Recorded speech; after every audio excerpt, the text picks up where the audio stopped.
The question is, if you get a cloth dripping wet without gravity and you wring it out, what's going to happen? What will happen to a wrung out cloth? So, and I had to use equipment that was here on board the space station. We may have the coolest washcloths ever here on the space station. I'm going to show you. Here's one of our washcloths. And it's compacted. It's put down into this little tiny hockey puck so that it saves space. But when you open up a hockey puck and you pull out your washcloth, this is the one I'm going to use for the experiment today.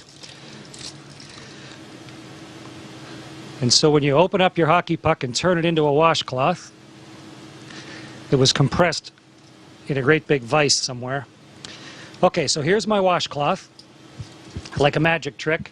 And now I'm going to get this soaking wet, and then we're going to see what will happen when we wring it out. Meredith and Kendra suggested that I dip this in a bag, but bags don't hold water in space, so instead I filled a water bag. This has drinking water in it. And I'm going to squirt a bunch of water into this washcloth.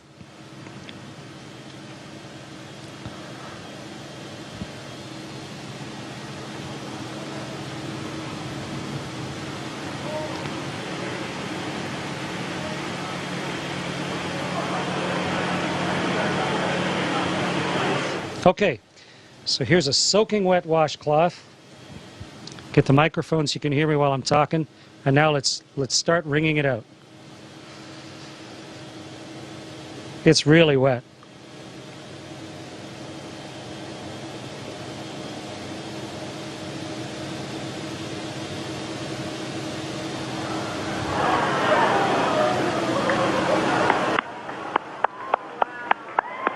It's becoming a tube of water.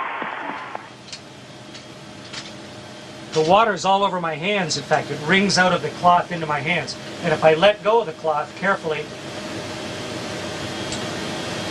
the water sort of has it stick to my hand. Okay, so the experiment worked beautifully. And the answer to the question is, the water squeezes out of the cloth, and then because of the surface tension of the water, it actually runs along the surface of the cloth and then up into my hand, almost like you had Jell-O on your hands or gel on your hand, and it'll just stay there. Wonderful moisturizer on my hands. And the cloth doesn't really unravel itself. It just stays there floating like a dog's chew toy, soaking wet. Great experiment, worked perfectly. Meredith and Kendra, congratulations. Great idea.